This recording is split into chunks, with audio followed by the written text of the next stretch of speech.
Oke. Makasih atas kesempatan yang diberikan. Assalamualaikum warahmatullahi wabarakatuh. Sebelum kita memulai acara ini, mari kita berdoa ya Ibu, sesuai dengan kepercayaan kita masing-masing. Doa dimulai. Oke, doa selesai. Pada modul yang saya akan jelaskan saat ini yaitu materi modul 5, kesejahteraan sosial, disabilitas dan lansia. Nah, pada kesempatan ini Ibu, yang saya bisa jelaskan yaitu disabilitas. Apa Ibu tahu apa yang dikatakan disabilitas? Oke Bu, paham kan Bu? Itu bahasa kerennya disabilitas. Cuma di sini materi ini kita dilarang untuk mengatakan bahwa dia orang cacat, karena itu melanggar Ibu. Jadi bisa dikatakan orang disabilitas itu dikatakan orang istimewa Ibu. Oke.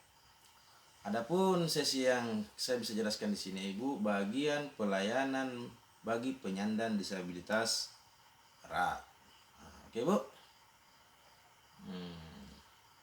Pada kesempatan ini Bu, seorang disabilitas atau orang yang istimewa itu setiap orang yang mengalami keterbatasan fisik, intelektual, mental ataupun sensorik dalam jangka waktu yang lama dalam berinteraksi dengan lingkungan dapat mengalami hambatan dan kesulitan untuk berpartisipasi secara penuh dan efektif dengan warga negara lain berdasarkan undang-undang Ibu. Ini disabilitas dijelaskan juga dalam undang-undang Bu, Undang-Undang Nomor 8 Tahun 2016. Adapun di sini Bu, hak disabilitas atau hak orang istimewa ini Ibu, yaitu berhak untuk hidup, berhak untuk bebas dari percercaan atau dicerca Ibu, atau dibully, mendapat perlindungan, berhak bantuan hukum, berhak bersekolah, berhak hidup sehat, berhak beribadah, berhak berolahraga, berhak dari kekerasan, eksploitasi, berhak tidak dikucilkan, berhak diperlakukan sama dengan orang lain. Jadi seperti itu ya Bu. Jadi orang disabilitas pun itu mempunyai hak Ibu, yang saya jelaskan tadi. Mengerti sampai di situ Ibu? Oke. Jadi setelah kita tahu haknya seorang disabilitas, dia pun di dalam disabilitas ini mempunyai jenis Ibu.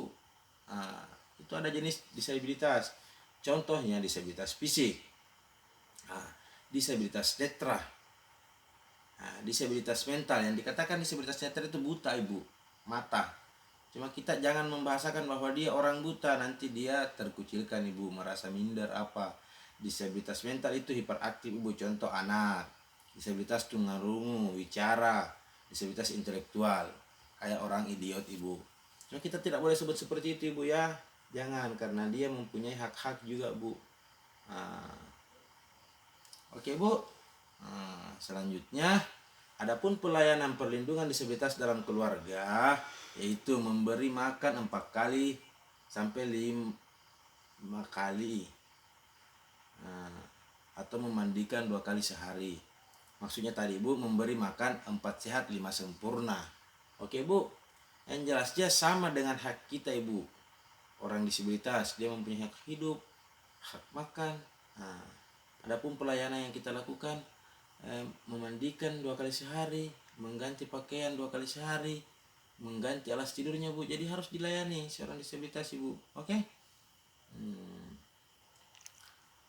Adapun dalam pelayanan disabilitas di masyarakat Ibu, ini perlu diketahui juga Ibu. Orang disabilitas juga perlu pelayanan di masyarakat, memudahkan penyandang disabilitas dalam pembuatan akte kelahiran, KTP, BPJS, memberi kemudahan penyandang disabilitas berat untuk menggunakan sarana dan prasarana umum. Contoh Ibu, dalam seorang disabilitas itu di pelayanan umum dia dikhususkan karena dia orang yang keterbatasan fisik. Oke Bu, baik di masjid, parkiran umum, pintu mudah dibuka, tutup, lalu di power, pembuatan ram toilet khusus untuk disabilitas. Oke Bu. Jadi mungkin untuk disabilitas mungkin bisa dipahami ya Ibu. Jadi Ibu, kata kunci dari materi disabilitas ini Ibu, bisa disimpulkan bahwa atau pesan-pesan kunci penyandang disabilitas merupakan bentuk keragaman. Nah, oke Bu, jadi jangan dikucilkan seorang disabilitas Ibu. Nah, yang kedua, penyandang disabilitas juga warga negara yang harus dipenuhi hak-haknya. Nah, yang ketiga Ibu, penyandang disabilitas tidak boleh didiskriminasi. Yang dikatakan diskriminasi dikucilkan Ibu. Nah, atau kita minder dengan orang disabilitas. Oke. Selanjutnya Ibu, di sesi kedua yaitu perlindungan terhadap lanjut usia. Nah, ini ada juga Bu, perlindungan terhadap lanjut usia. Nah, perlindungan untuk lanjut usia itu adalah yang dikatakan lansia. Tahu nggak Bu yang dikatakan lansia? Apa tahu Ibu? Yang dikatakan lansia itu adalah lanjut usia 60 sampai 74 tahun. Lanjut usia tua yaitu 75 sampai 90 tahun.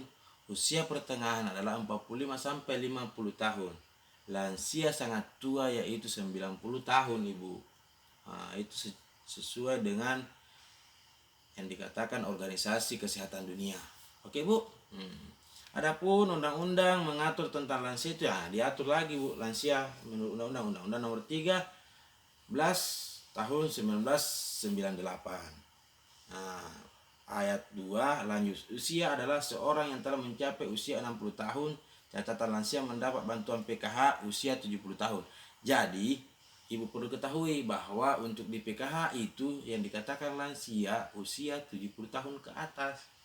Ayat 3, lanjut usia potensial adalah lanjut usia yang masih mampu melakukan pekerjaan atau kegiatan yang dapat menghasilkan barang dan jasa. Ini maksudnya Bu seperti ini. Lanjut usia potensial. Terkadang ada orang lanjut usia masih bisa melakukan hal-hal yang bisa memberi pundi-pundi keuangan bagi dirinya Ibu.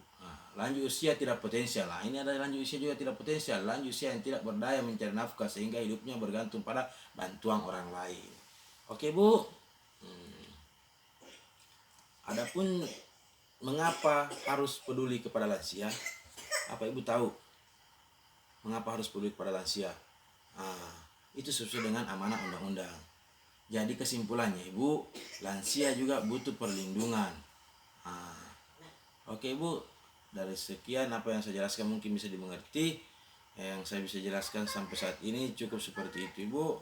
Ketika nanti ada pertemuan selanjutnya kita bisa jelaskan lebih rinci. Terima kasih atas kesempatan yang diberikan. Wabillahi taufiq hidayah. Assalamualaikum warahmatullahi wabarakatuh.